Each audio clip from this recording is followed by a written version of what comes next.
안녕하세요. 책사랑방입니다. 오늘도 반갑습니다. 실존적 변태 수업 킹크 캐럴린 엘리엇 지음. 질문. 내가 내 삶에서 벌어지는 꼴보기 싫은 상황을 흥분할 지경까지 즐긴다면 나는 왜 그 꼴보기 싫은 상황이 계속 벌어지도록 놔두지 않는 걸까요? 그렇게 좋아하는데. 답변.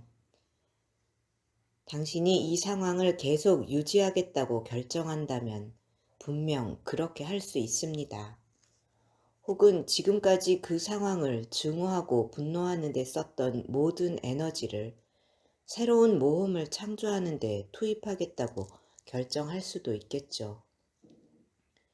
실존적 변태 수업을 통해 삶에서 일어나는 싫은 상황을 미친 것처럼 장난스럽게 수치심 따위 모르는 것처럼 즐길 때 우리가 얻을 수 있는 것은 주체성과 의지의 회복입니다. 지금까지는 자신이 그토록 혐오하는 상황에 무력하게 붙들려 있었다면 이제 우리는 그 상황이 우리가 무의식적으로 창조한 변태 게임이었다는 사실을 깨닫기 시작합니다.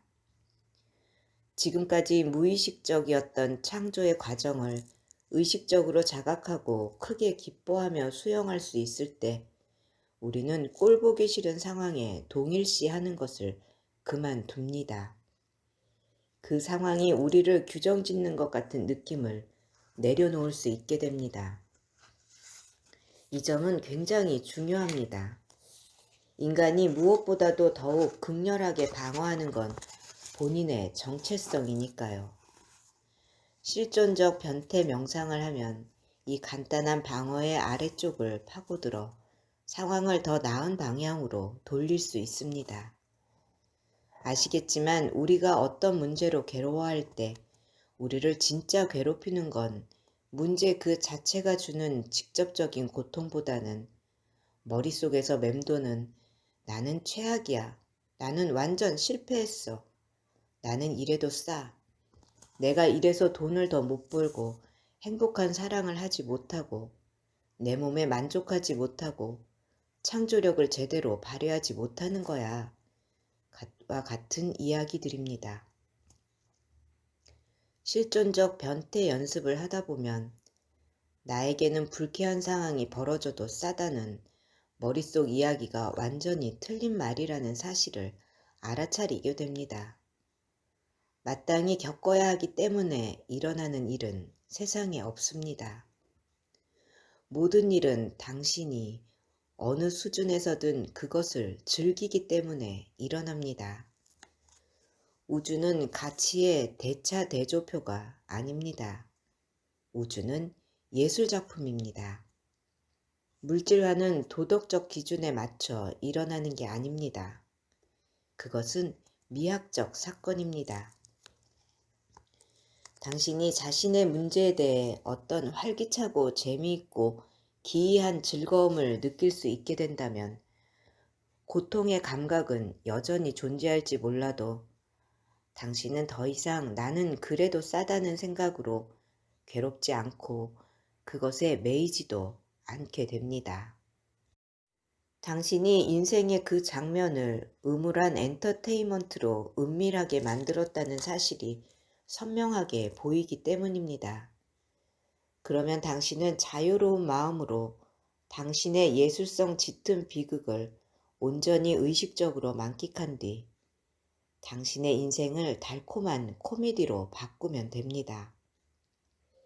사람들이 제일 재미있어하는 엔터테인먼트가 실은 얼마나 음울한 내용인지를 잠시 생각해 보세요.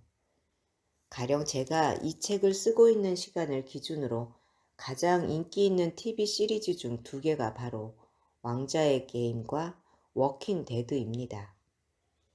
두 드라마 모두 폭력과 슬픔, 고통과 공포로 점철되어 있죠. 또한 주인공들이 자신과 타인의 생존을 위해 온갖 역경을 헤치는 고군분투가 서사의 내용입니다. 내용이 참 무서운데도 사람들은 열광합니다.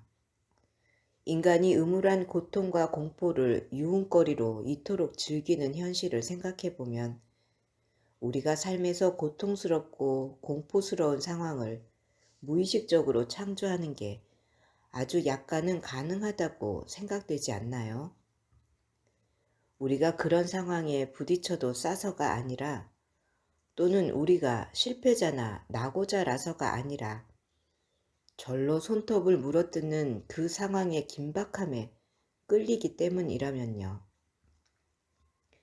언제나 행복하고 직장에서도 최고로 잘 나가고 인간관계도 나무랄 데 없고 문제나 어려운 점이 하나도 없는 건강한 사람을 TV쇼로 만들면 아마 아무도 보지 않을 겁니다. 유쾌한 코미디에서조차 긴장과 유쾌함을 조정하기 위한 장애물과 딜레마가 존재합니다. 질문. 내가 좋아하는 끌어당김의 법칙 선생님이 말씀하시길 삶에서 고통스러운 일에 초점을 맞추면 그 일이 더욱 커지고 내가 원하는 긍정적인 일에 초점을 맞추면 그 긍정적인 일이 제게 끌려올 거라고 했습니다. 실존적 변태 수업을 하면 제 삶의 고통스러운 상황이 어떻게 더 커지지 않는다는 거죠? 답변. 실존적 변태 수업은 끌어당김의 법칙의 가르침과 완벽하게 양립이 가능합니다. 사실 진심을 말하자면 실존적 변태 수업이 끌어당김의 법칙 가르침의 다음 단계라고 생각합니다.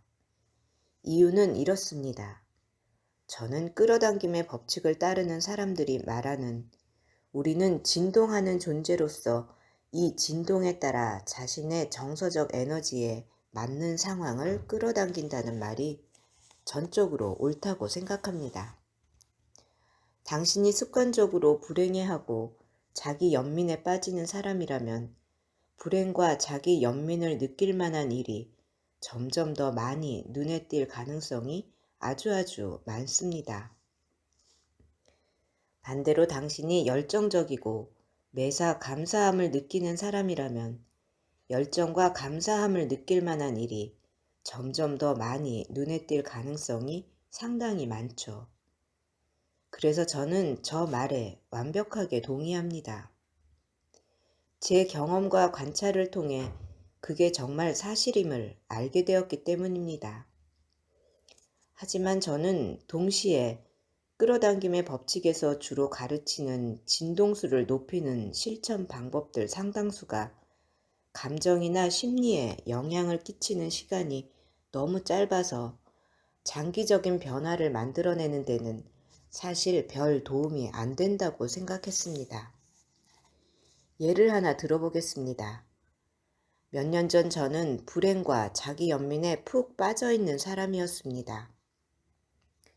아무리 긍정적 심상화나 확언을 해도 그 효과가 1, 2주를 넘지 못했죠.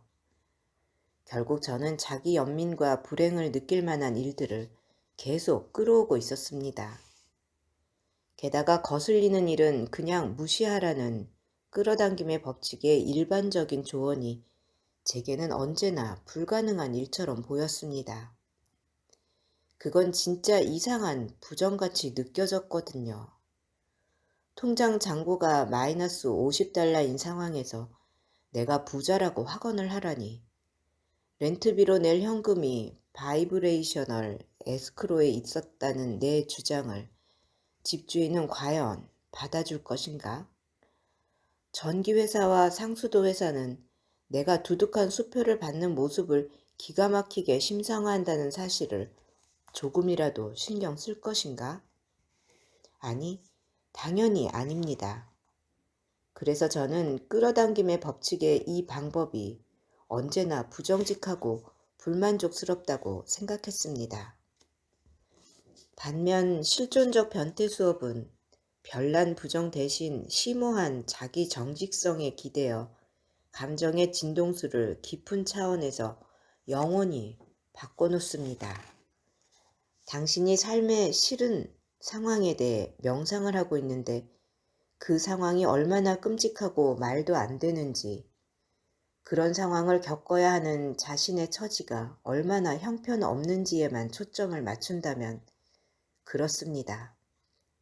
그것은 당연히 부정 속에 골몰하는 것이고 그 속에 빠져 뒹구는 것이고 심지어 그 불행과 자기 연민의 느낌을 확장하는 것이죠.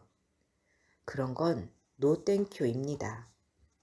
하지만 만일 당신이 싫어하는 상황을 떠올리는 까닭이 그 상황에서 느끼는 격렬하고 추접스럽고 짜릿한 쾌감을 스스로에게 충분히 허락하는 연습을 하기 위해서라면 그건 상당히 다르지 않나요? 이 시나리오에서 당신은 부정성에 빠져 뒹구는 게 아닙니다. 당신은 뜨겁고 짜릿한 환희 속에서 뒹굴고 있는 것입니다. 그리고 환희는 상당히 진동수가 높은 감정이라고 할 수 있지 않겠습니까? 그러니 끌어당김의 법칙 용어로 말하자면 실존적 변태 수업은 사실 긍정적 물질화에 대단히 도움이 되는 정서적 상태에 몰입하기 위한 유용한 도구라고 할 수 있습니다. 게다가 당신의 무의식적 그림자가 창조한 애인한테 거부당하기, 직장에서 창피당하기 등에 대해 처음으로 뜨겁고 짜릿한 변태적 환희를 맛보게 되면 당신은 대단히 솔직한 환희를 맛보게 되는 것입니다. 스스로에게 진심으로 진실하기 때문이죠. 그래, 맞다.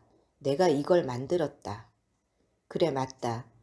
빌어먹게도 나의 어떤 면이 이걸 사랑해. 그리고 그런 나의 모습 역시 자기 자신을 즐길 자격이 있어. 나를 구성하는 모든 면모는 하나도 빠짐없이 가치 있고 멋지기 때문이지. 변태 같은 내 안의 그림자까지도 말이야. 이런 식의 놀랍도록 솔직한 환희는 훨씬 더 영구적이고 강력한 변성을 가져옵니다. 왜일까요? 일단 당신이 눈을 떠서 그것이 진실임을 보게 된다면 다시는 예전으로 돌아갈 수 없기 때문입니다. 당신의 관점은 영원히 바뀌어서 스스로를 연민하던 과거의 모습으로 절대 돌아갈 수 없습니다. 당신은 당신 자신의 게임을 꿰뚫게 되었기 때문이죠. 그러니 다음번에 창피하거나 거부당했다는 느낌이 든다면 당신은 아마도 자기도 모르게 감사해하고 흥분할지도 모릅니다. 당신의 그림자가 이 엿 같은 상황을 사랑하고 당신의 그림자적 욕망이 아름답게 성취되었음을 알기 때문입니다. 또한 영구적인 변성을 일으키는 솔직한 환희의 진동은 삶의 밝은 면에만 기대어 창조된 높지만 짧게 유지되는 진동보다 훨씬 강력합니다.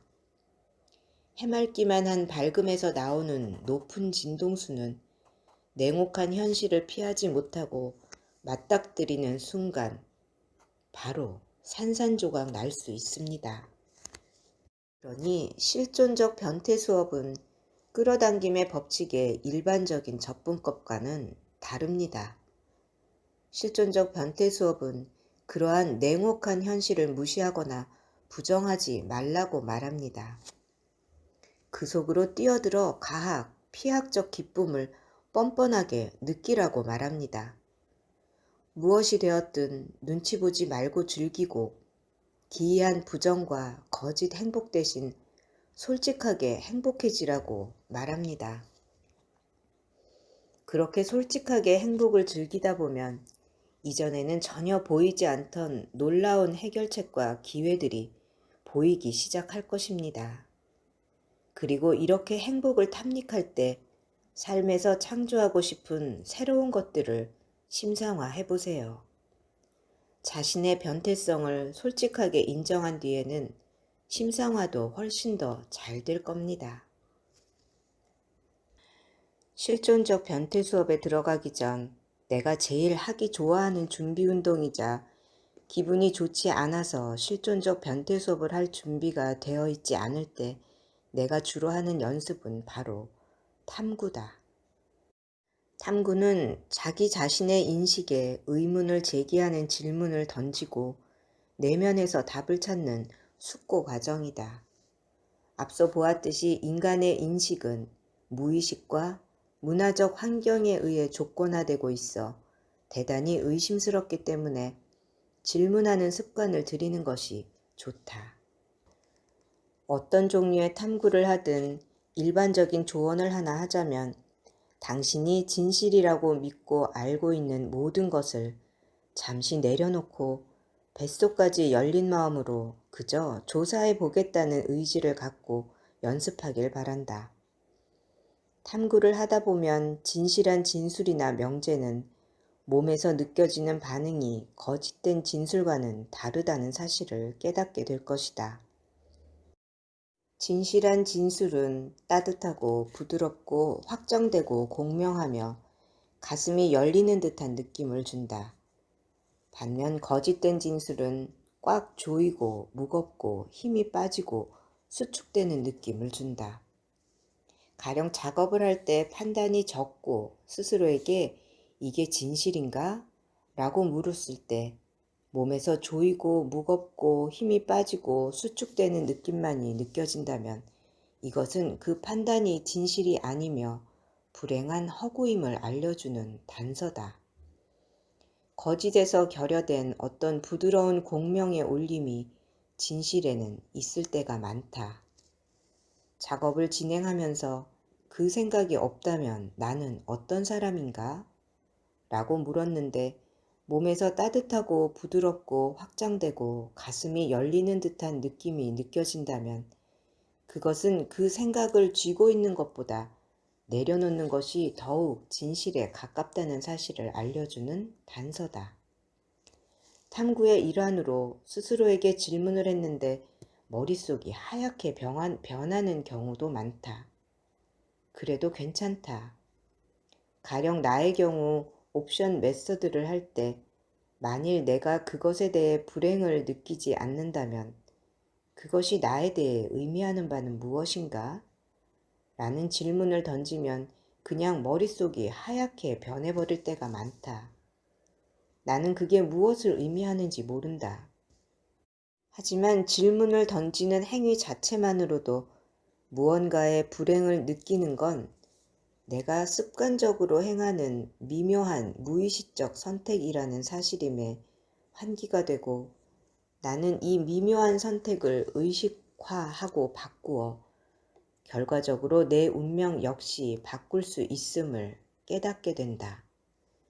그러니 그저 질문을 하는 행위, 탐구를 하는 행위 자체만으로도 언제나 가치롭다.